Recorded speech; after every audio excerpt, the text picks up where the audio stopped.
Is your shopping trip the most dangerous thing you could do today? Every year in the UK, there are at least 450,000 cases of food poisoning, with some estimates for infectious intestinal diseases being more in the region of 17 million cases, or around 25% of the population. 80% of reported cases are caused by just one type of bacteria, Campylobacter. It's present in around 70% of all fresh chicken sold in the UK supermarkets today. But you don't just find Campylobacter on chicken.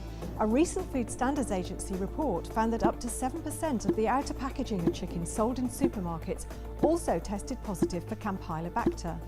This means that if you put chicken in your shopping basket today, even if you cook the chicken thoroughly when you get home, you could have picked up Campylobacter on your hands from contaminated outer packaging. Although the FSA study detected relatively small amounts of bacteria on outer packaging, it only takes a very small amount of Campylobacter to make you ill. Once it's been transferred from the fridge onto surfaces, utensils or hands, it can be spread to other surfaces and even directly onto ready-to-eat foods. Campylobacter twists itself into the lining of your intestine, and once there it releases toxins that produce strong stomach cramps, vomiting and diarrhoea.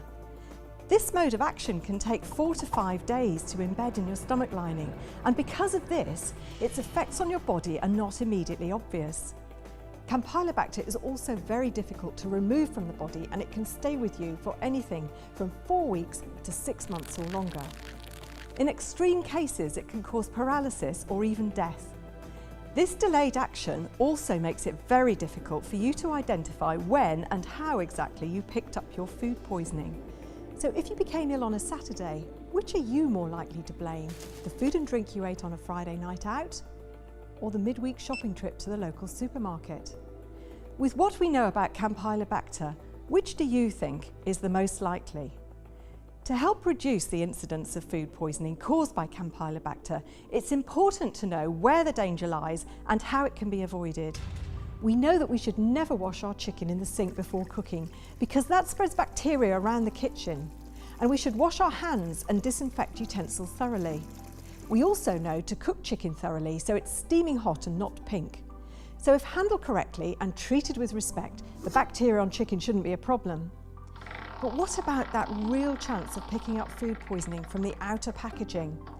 If you were buying fresh chicken from your supermarket, would you even think about washing your hands when you leave the store, just as you might do when visiting the toilet? Think also about your bag for life. One week you could be using it to carry home your fresh meat, the next week your loose vegetables, the week after your clothes. Between shopping trips, germs like Campylobacter could hang around in your bag, waiting for a host to cross-infect. Biomaster has created a new industry standard for the antimicrobial protection of the outside of chicken packaging to protect the consumer from the risk of Campylobacter poisoning. This technology is available for film, trays and lids. They've also developed the Biomaster antibacterial bag for life, available from your local store soon. It inhibits the growth of bacteria in your bag between shopping trips. If your shopping trip is not Biomaster protected, ask your local store why, or find a store that is. Biomaster, protection against the dangers you can't see.